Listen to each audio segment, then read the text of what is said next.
Kitabu ni kile cha Ezekiel sura ile ya 36 na mstari ni ule wa 26. Kama umepaona hapo sema amen. Amen. Kama bado sema Mungu nisaidie.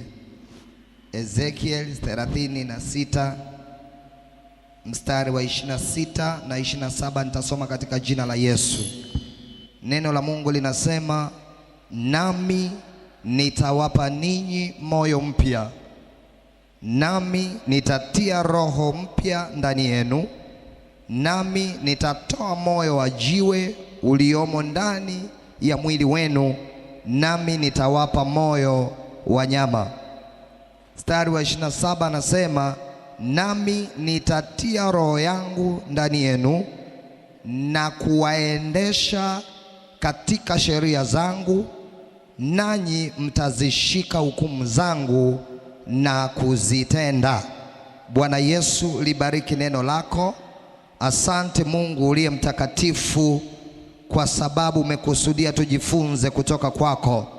Ninaalika Roho Mtakatifu uchukue nafasi kwenye kipindi hichi kizuri kama ulivyotuongoza kwenye vipindi vingine. Fungua fahamu zetu tuweze kupokea na kusikia ulioyakusudia, na zaidi ya yote maisha yetu yaende kwenye level zingine. Katika jina la Baba na Mwana na Roho Mtakatifu ninaomba. Mtu anisaidie kusema amen. Ongeza sauti tena, sema amen. Alafu andika ujumbe, Mungu wa mabadiliko. Message ndiyo hii, Mungu wa mabadiliko. Ndiye Mungu tunayezungumza habari zake. Mungu wa mabadiliko ndiyo Mungu tunayemwamini. Mungu wa mabadiliko ndiyo Mungu atakayefanya mabadiliko kwenye maisha ya mtu mmoja aliyoko hapa na yule anayetufuatilia live. Kama unaamini Mungu anaweza kufanya mabadiliko kwenye maisha yako, hebu sema kwa sauti amen. Watu wa Mungu, nataka nikufundishe kwa utaratibu kabisa uweze kuelewa neno hili, nalo litakusaidia.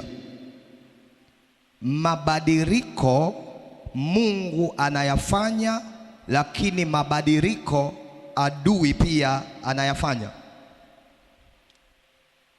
Adui ana uwezo wa kufanya mabadiliko kwenye maisha ya mtu, na Mungu ana uwezo wa kufanya mabadiliko kwenye maisha ya mtu. So ni maamuzi ya mtu binafsi ya kwamba unataka kupata mabadiliko kutoka upande upi. Wako watu ambao walikuwa waovu kidogo, ukiwaona sasa hivi wamekuwa waovu wakubwa. Waliokuwa watenda dhambi kidogo wamekuwa watenda dhambi wakubwa. Waliokuwa wavivu wa ibada kidogo wamekuwa wavivu wa ibada sugu. Hayo ni mabadiliko ambayo yamekuwa inspired na adui kwenye maisha ya mtu. Mungu anapofanya mabadiliko kwa mtu, mnaona vile ambavyo alikuwa anapenda ibada kidogo, ameongeza bidii kwenye kupenda ibada. Alikuwa hamtumikii Mungu kwa nguvu sana, unaiona nguvu kwenye utumishi, unaona nguvu kwenye kujitoa, unaona nguvu kwenye upendo, unaona mabadiliko ambayo ukimwangalia mabadiliko yenyewe yanakuonyesha mtu anabadilika. Watu wa Mungu, nataka niwaambie, kama uko mbele za Mungu na hauna mabadiliko, something must be wrong somewhere, na ni lazima ufanyie kazi eneo husika. Bahati mbaya sana tuko mbele za Mungu, hatuoni mabadiliko na bado tunaridhika, bado tunayo amani ya kutosha. Hauoni mabadiliko. Wako watu ndani ya miaka 6 ambayo tumeambatana kwenye huduma, ukimwangalia hatua zake kama sio zile zile, basi ni zimerudi nyuma kidogo. Wako watu ukiwaangalia ndani ya miaka 6 wamekuwa na mabadiliko ambayo kwa namna ya kawaida ingewachukua watu miaka 10, miaka 15 kuwa kwenye viwango ambavyo yuko navyo yeye. Ndani ya miaka 6 mlioambatana naye, Mungu ameruhusu mabadiliko ndani ya mtu akayakubali mabadiliko, akakubali kubadilika, na sasa amekuwa mtu wa tofauti. Jambo jema mbele za Mungu ni hili: mpango wa Mungu kwenye maisha yako, Mungu anataka ubadilike. Mbingu zinataka uwe wa tofauti. Mungu kama mpanzi anasema, mpanzi alitoka kwenda kupanda mbegu. Nao ili mabadiliko yatokee ndani ya mtu, tunaamini iko mbegu ya neno imepandwa ndani yako. Hiyo mbegu inavyoanza kuota, tunaanza kuexperience mabadiliko kwa huyo mtu ambaye ndani yake iko mbegu imeanza kuota. Tunakutana na watu kwenye maisha ambao ukimwangalia unajiuliza, hivi kama ni shamba hili, ni shamba la aina gani ambalo mbegu zinaishia kupandwa na mbegu hazioti? Kuna mtu ananifuatilia, wanangu wazuri? Mbegu zinapandwa ndani yako, mbegu hazioti. Ili kuwe na mabadiliko, hizi mbegu zinazopandwa za neno ndani ya mtu ni lazima ziote, lazima zikue, zianze kuzaa. Zikianza kuzaa, tunaanza kuyaona matokeo ya tofauti, kwa sababu mbegu iliyopandwa ndani yako imeshazaa kitu tofauti. Sasa sisi ambao ni wakulima na watu ambao wametoka vijijini wanaelewa juu ya utaratibu wa mkulima anavyofanya kazi yake. Wakati tunakuwa huko kijijini, ilikuwa tunawashuhudia wazazi wakilima, alafu wakishavuna, wazazi walikuwa wanachagua sehemu ya mazao waliovuna na kwenda kuyahifadhi sehemu ili yatumike kama mbegu kwenye msimu ujao.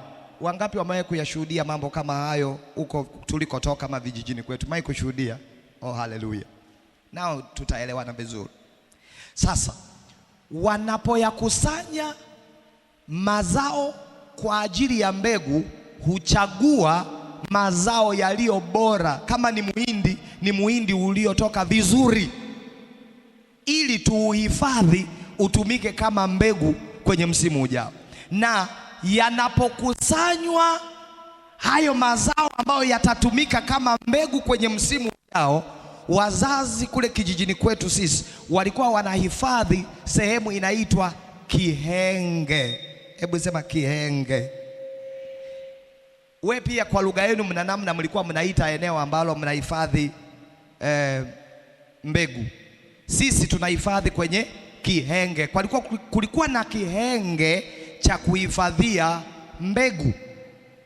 Kwa lugha nyingine, hata mngekuwa na njaa kiasi gani, kihenge cha mbegu hakitafunguliwa. Kwa nini? Kwa sababu tutakitumia kwenye kupanda msimu ujao wa kulima. Kihenge ni kasto kadogo kakifamilia kakuhifadhia vitu, especially chakula au mbegu. Sasa wakati natafakari juu ya somo hili, nikagundua juu ya jambo la tofauti, ya kwamba wako washirika, wako wanaonisikiliza mchana wa leo, maisha yao ni kama vihenge. Hebu sema kihenge. Kwa nini unakuwa kama kihenge? Kwa sababu kazi ya kihenge ni kutunza mbegu tu kwa ajili ya matumizi ya msimu ujao. Yaani kwenye kihenge mbegu haitakiwi kuota. kwenye kihenge ni sehemu tu ya kuhifadhia mbegu. So tunao washirika wengi leo wamefanyika kuwa vihenge vya mbegu badala ya kuwa mashamba ambayo mpanzi anayatumia kupanda mbegu, mbegu yote ilete badiliko. Sasa wakiwa vihenge, kazi yao ni kupokea mbegu na kuzihifadhi mbegu, halafu hakuna kinachobadilika. So natamani mwanangu ulioko hapa usiwe kihenge. Mungu anaporuhusu neno lipandwe ndani yako. Mimi nachotafakari, kwa mfano tunamaliza leo mfungo wa siku 21. Kwa hiyo kwa siku 21 ndani yako kumepandwa mbegu tofauti tofauti since day 1 up to 21. Wamepanda mbegu hii, wamepanda mbegu hii, wamepanda mbegu hii, wamepanda mbegu hii, wamepanda mbegu.